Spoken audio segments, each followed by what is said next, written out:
in the O2 Arena in London, and I was there. So I'll be reviewing the show and also just saying about how it went down. I was planning to get like videos of it, but I got scared by people sort of saying that cameras are confiscated and signs up saying any audio equipment will get you ejected from the arena. I prefer to watch the whole show than try and record a bit and then get chucked out. If I had a better phone camera, I could have got some that way. I've got some pictures on my phone, but they're blurry because my phone camera is awful. Fun thing about Blackberries, but also on note is my throat is a bit sore, so it might get a bit croaky and that, but enjoy the show. Well, it was going through the WWE usual entrance, and then it cut into our Bray Wyatt video interrupting, and he's standing in the ring. Like, when we were there, we saw them like come in. It was all dark, but they like snuck in, and we could like tell it was them. And it just starts off with him in the ring, and I just love the visual. Like, all the crowd have got their torches on their phones, so it just looks like it's a starry night around him while he's telling his story about his teacher putting him down, calling him a bit of trash. This is quite a facey promo. It's like him getting put down by the man, and then John Cena does a very heely thing. He like runs in, attacks Bray from behind, and then runs away without saying anything or standing and fighting. It's like they sort of, for England, they reversed it because they knew Bray was just going to be huge over here. The crowd are so quick to break into. He's got the whole world in his hands. Such a good opening, such good visuals. And next we get Cesaro versus Sheamus, and Paul Heyman is getting cheered. He's getting ECW chants, but because he is such a professional, he instantly turns it into boos by laying down and pretending he is the Queen dying, and pointing out the fact that he's superstars, we're all wannabes. He is just so good at controlling the crowd.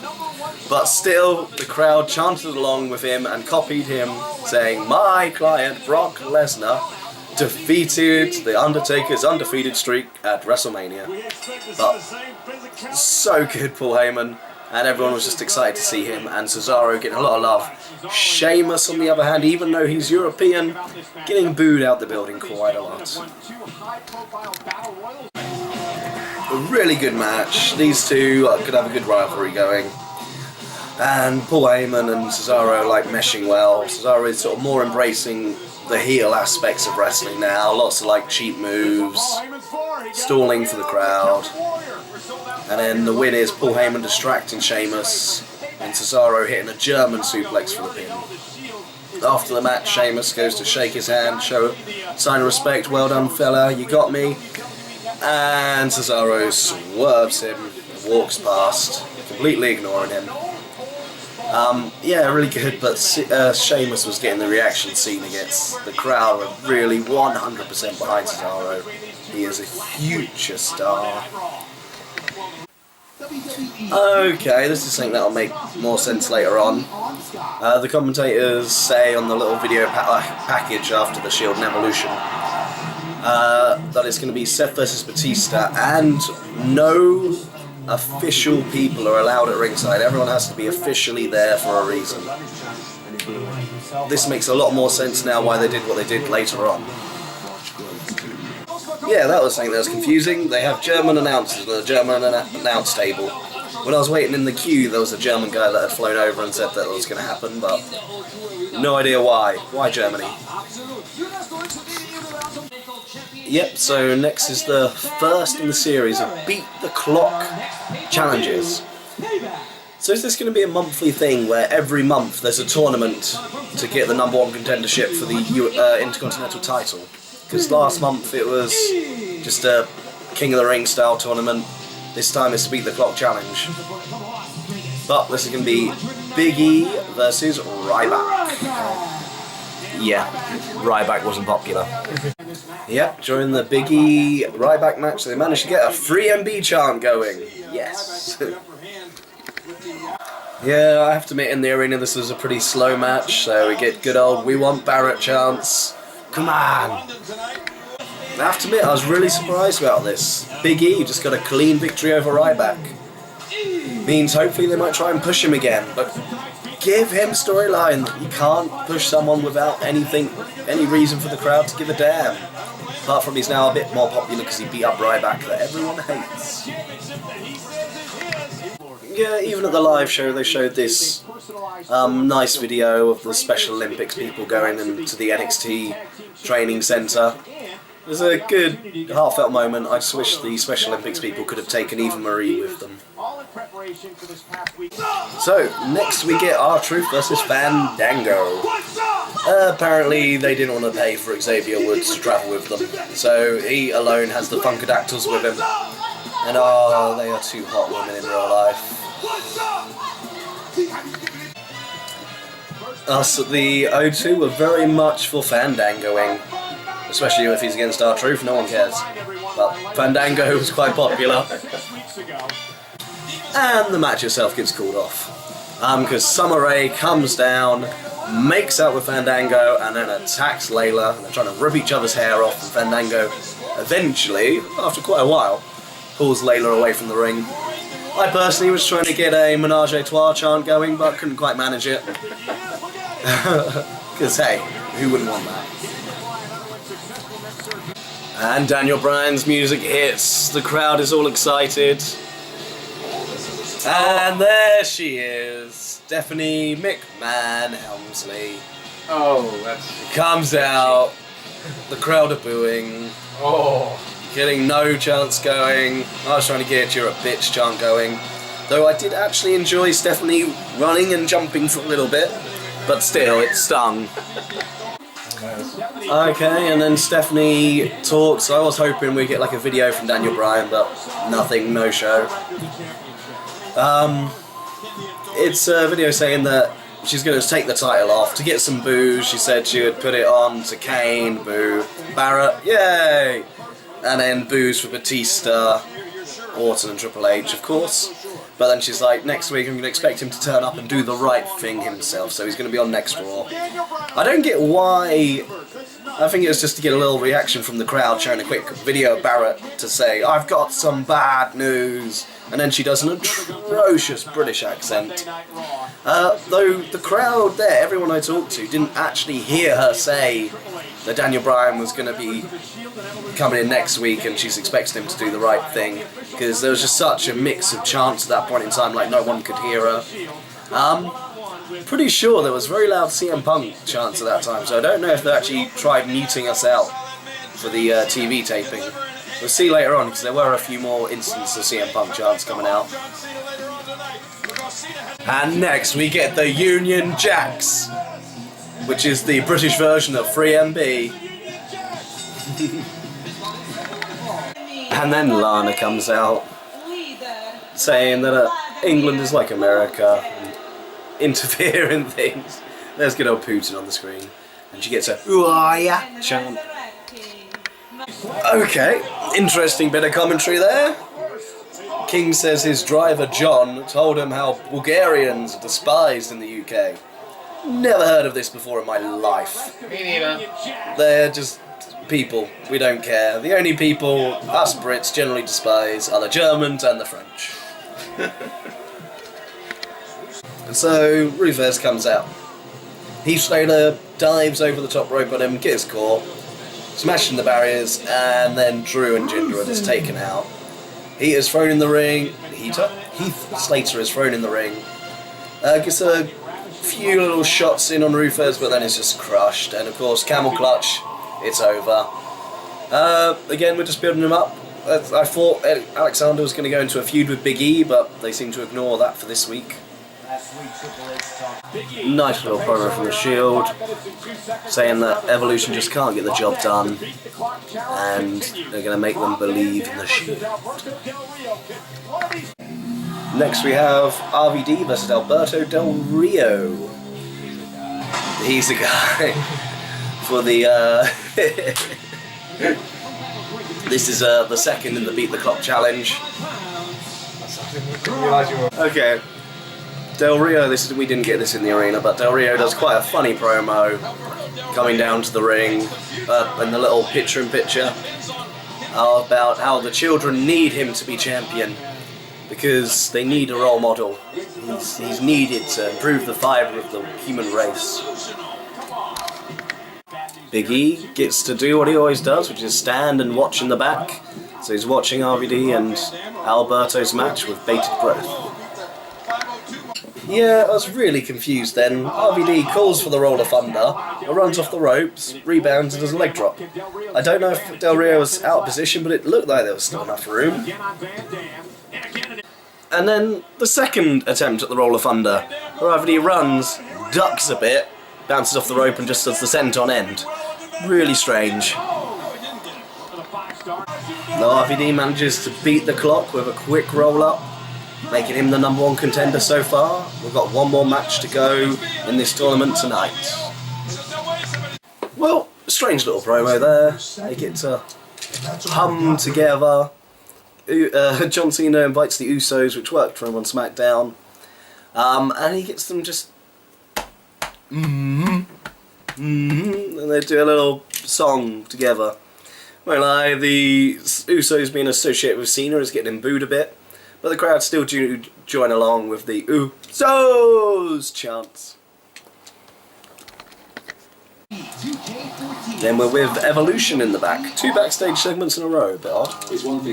And they're talking about how Roman Reigns has already got a cut eye, and that there's blood in the water, so Batista should finish it, and Batista is going to do it all by myself because of the earlier stipulation of no unauthorized people at ringside. So we'll see if Batista can take on Seth by himself.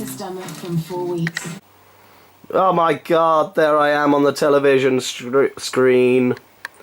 This is how the Shield walk down. There's me standing out very much dressed as Hulk Hogan with my Hulkamania's top and bandana. Ah! There I am! The Shield are right over there. There I am! Ah! So we have Seth come down, and you can see me on the television. I'm dressed in bright yellow Hulkamania t-shirt, red bandana, and I'm walking towards the row that Seth Rollins is walking down. Ah! And he comes out, and then after that, we will see. And we get Triple H come out, because he is your special guest ring announcer.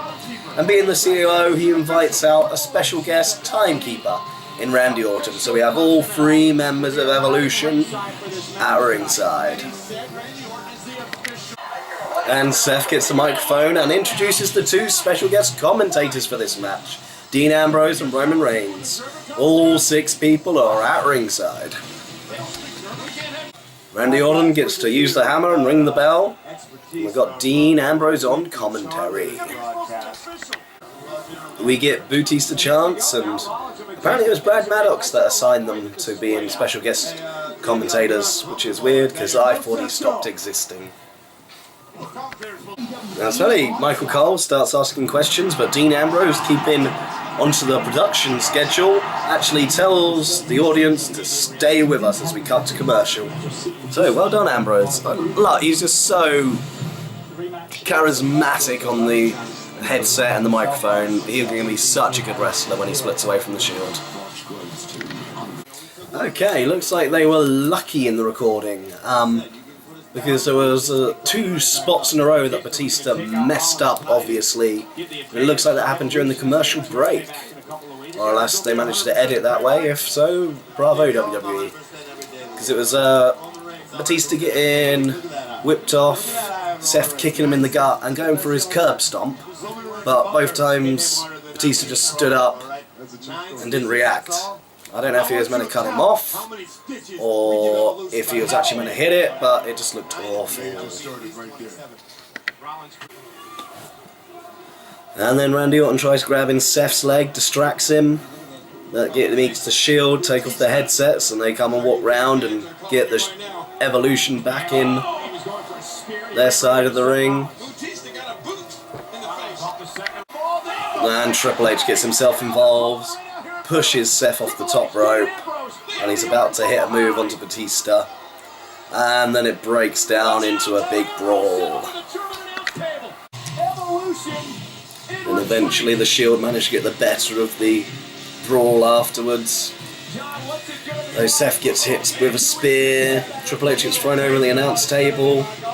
Dean Ambrose runs across the announce table and dives at Andy Orton in the timekeeper's area where he should have been for most of the match, but wasn't. And eventually they managed to get the better of them. Batista gets a spear, but Evolution managed to drag him out the ring and save him from the triple powerbomb. Seth and Batista had a really good match. Batista is good.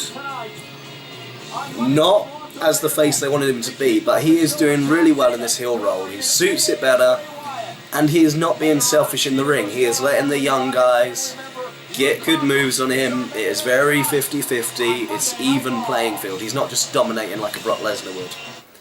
And this was evident. Him and Seth had a good match apart from Batista's few mess-ups, but thankfully that wasn't on TV, so anyone not in the arena doesn't know that exists. But yeah, really good. Crowd 100% behind Seth. Really good rivalry. Can't wait to see this match again at Payback. I think I'm probably waiting to write it. And we have Alicia Fox in the ring. And our opponent is going to get an absolutely massive pop.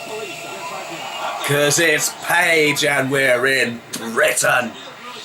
Good old Norwich. Might be a weird thing to just notice, but Alicia Fox's belly button is a bit weird. It looks like it's an outie. It's just strange looking at it face on. And not just because I was British and there, I fucking hate this ending. It was ridiculous. You just destroyed the Divas Champion's finishing move because Alicia just kicked out of it for no reason. And you just had a clean win over the Divas Champion. Just again, it's like Alicia wasn't... I'd accept it if she was being a heel. She cheated to win. But this was just a clean win. Why are you just ruining your Divas Champion like this? Just sometimes you piss me off, WWE. Well, and then Alicia Fox goes over the top and celebrates, hugs the ref, which at the time looked like she was just getting him in a headlock. Steals Jerry the King's crown and pours Coke over herself.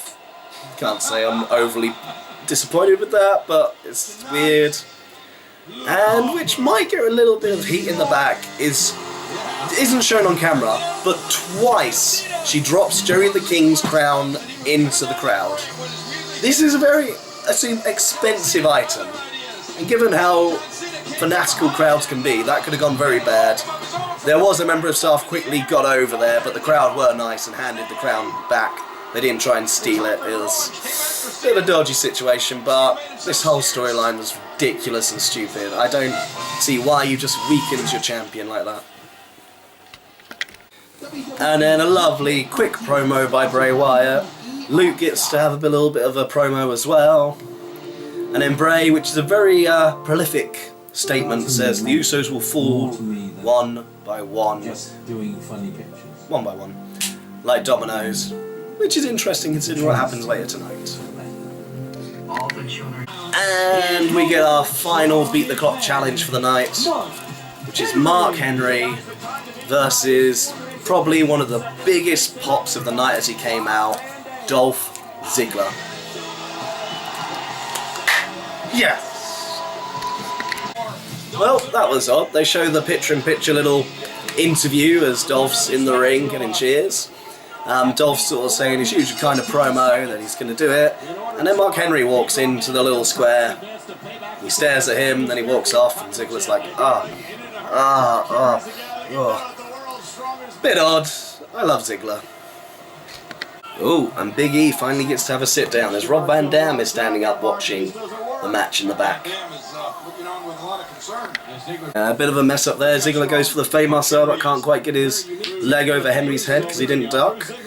But does manage to make it sort of look like a lariat as he spins his leg round, catches him in the neck and lands on him. So it still looked like it was an okay move, but yeah, not what he really wanted. Ziggler hits the zigzag, goes for the pin, but the time just runs out. Again, they gave Ziggler some good offense against Mark Henry here, which was impressive.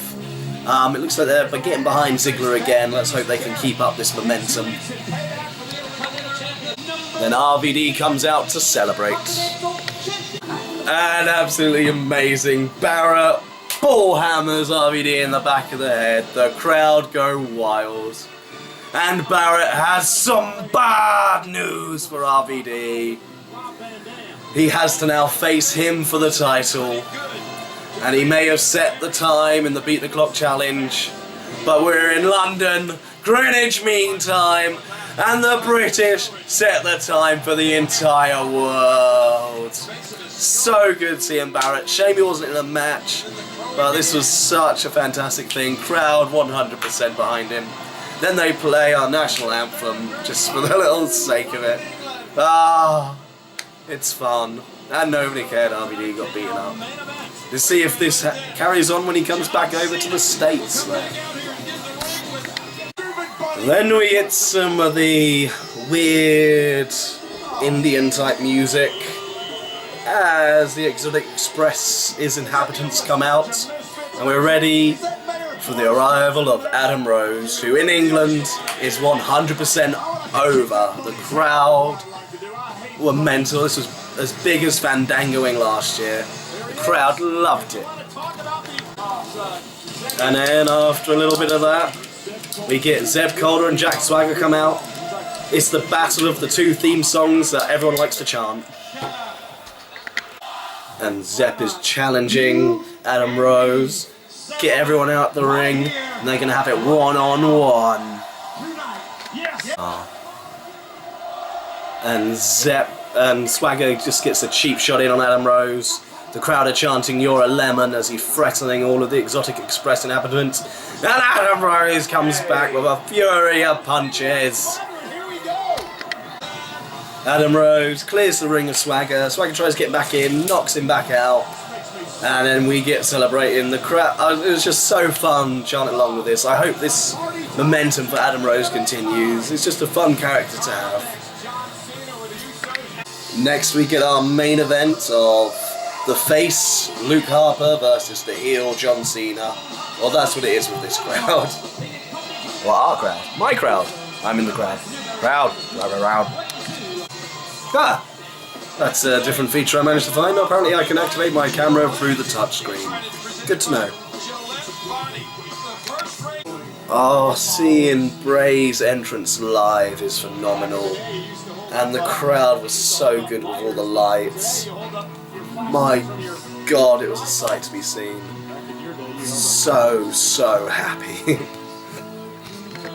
Luke Harper is just looking so impressive in this match. The crowd was 100% behind him, chanting "John Cena sucks" and same old shit at Cena. But I really like Cena, but it was hard not to get swept up in the emotion of it. I admit I was chanting "John Cena sucks," but I generally do like him. But it's hard to just avoid that emotion and just getting pulled along. But this was such a good showing for Luke. Showing good range of moves, good competent skill in the ring, and for a big man, he can move.